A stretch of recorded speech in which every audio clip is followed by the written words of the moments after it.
ब्रह्मा, विष्णु और महेश या फिर सनातन धर्म के सभी देवी देवताओं का जन्म भारत में ही क्यों हुआ? सनातन धर्म के देवी देवताओं को क्या भारत के बाहर कोई नहीं जानता? मैं ये तो नहीं कहूँगा कि भगवान ने कभी जन्म लिया है, लेकिन अगर इनके अवतार पर जनमानस की बात की जाए तो वो प्राचीन भारत में ही हुए हैं, जहां उसमें भगवान विष्णु के अवतार श्री राम का अयोध्या में जन्म हो या फिर श्री कृष्ण का मथुरा में जन्म लेना, यहाँ तक कि भगवान शिव के अवतार हनुमान जी और स्वयं परशुराम भगवान ने भी प्राचीन भारत की भूमि पर ही जन्म लिया था। अब ऐसे में ये प्रश्न उठना तो स्वाभाविक ही है कि सनातन धर्म के सभी देवी देवताओं का जन्म भारत में ही क्यों हुआ? दोस्तों, आज की इस वीडियो में हम इन्हीं सवालों का जवाब जानने की कोशिश करेंगे। मित्रों, ये समझने के लिए कि सनातन धर्म के सभी देवी देवता भारतवर्ष की इस पावन धरती पर ही अवतरित क्यों हुए, तो सबसे पहले हमें भारत के प्राचीन इतिहास पर गौर करनी पड़ेगी, जिसका उल्लेख हमारे पौराणिक ग्रंथों में भी मिलता है। दरअसल जिस भारत को आज हम देख रहे हैं, और अगर हम ये सोच रहे हैं कि भारत इतना ही बड़ा था, तो जरा रुकिए, ऐसा नहीं है। हजारों साल पहले हमारा भारत ऐसा नहीं था, बल्कि पृथ्वी के इस सबसे बड़े भूभाग को प्राचीन काल में जम्बू द्वीप के नाम से जाना जाता था। मार्कंडेय पुराण में वर्णन आता है कि जम्बू द्वीप का फैलाव उत्तर और दक्षिण के बजाय मध्य के क्षेत्र में ज्यादा था, और उस फैलाव क्षेत्र को मेरु वंश या इलाव्रत के नाम से भी जानते थे। इलाव्रत पहले चक्रवर्ती सम्राट पुरुरवा की मां का नाम था। इलाव्रत के केंद्र में पहाड़ों के राजा सुनहरे मेरु पर्वत थे। मेरु पर्वत के शिखर पर भगवान ब्रह्मा का विशाल नगर है, जो ब्रह्मपुरी के नाम से विख्यात रहा।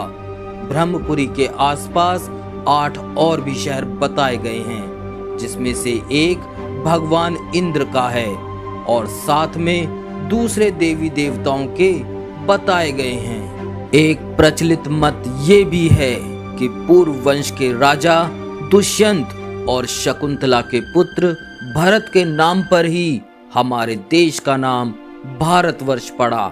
हालांकि तब का भारत, जिसे आज के कुछ मनुष्य अखंड भारत भी कहते हैं, उसका भौगोलिक क्षेत्र बहुत ज्यादा विस्तृत था, और इसमें वर्तमान समय के कई देश जैसे पाकिस्तान, अफगानिस्तान, श्रीलंका, बांग्लादेश, भूटान, नेपाल, ईरान, इराक और चीन का कुछ भाग इन सभी के अंतर्गत आता था। यही अखंड भारत आर्यवत के नाम से भी प्रसिद्ध था। और मित्रों, ऐसा नहीं है कि हिंदू मंदिर सिर्फ भारत में ही देखने को मिलते हैं। दुनिया के कई देश हैं जहां प्राचीन मंदिर के प्रमाण मिलते हैं, और ऐसी कई जगह है जहां आज भी सनातन रीति रिवाज से पूजा पाठ होती है। थाईलैंड के राज परिवार पर सदियों से हिंदू धर्म का गहरा प्रभाव रहा है। वहां के लोग ये तक मानते हैं कि थाईलैंड के राजा भगवान विष्णु के ही अवतार हैं। सनातन भावना का सम्मान करते हुए थाईलैंड का राष्ट्र प्रतीक भी गरुड़ रखा गया है। इंडोनेशिया के जावा में सबसे विशाल हिंदू मंदिर है। ये मंदिर खास तौर पर ब्रह्मा, विष्णु और महेश को समर्पित है। इस मंदिर को यूनेस्को ने विश्व धरोहर की सूची में भी शामिल किया है। मंदिर में त्रिदेव के साथ ही उनके वाहनों के भी मंदिर मिलते हैं, और ऐसा माना जाता है कि इस मंदिर का निर्माण 9वीं सदी के आसपास हुआ था।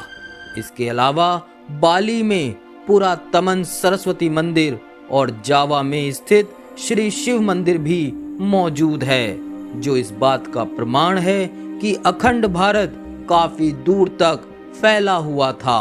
मित्रों, मेक्सिको तक में खुदाई के दौरान भगवान गणेश और मां लक्ष्मी की प्राचीन प्रतिमाएं मिली थीं। जानकार मानते हैं कि मेक्सिको शब्द संस्कृत के मक्षिका शब्द से ही आता है और मेक्सिको में ऐसे हजारों प्रमाण मिलते हैं जिनसे ये सिद्ध होता है कि हिंदू धर्म की पहुंच यहाँ तक थी। दूसरी ओर स्पेन में हजारों वर्ष पुराना एक मंदिर है जिसमें भगवान विष्णु की प्रतिमा अंकित है। और मित्रों, कुछ वर्ष पहले ही रूस के प्रांत में भगवान विष्णु की मूर्तियां मिली थीं और इतिहासकारों के मुताबिक ये मूर्तियां 7वीं से 10वीं सदी के बीच की थीं। तो मित्रों, उम्मीद है कि आप समझ पाए होंगे कि प्राचीन काल में सनातन धर्म की जड़ें पूरी दुनिया तक फैली हुई थीं। तो दोस्तों, ये थी आज की वीडियो आपको कैसी लगी? आप अपनी राय हमें कमेंट बॉक्स में भी लिखकर बता सकते हैं।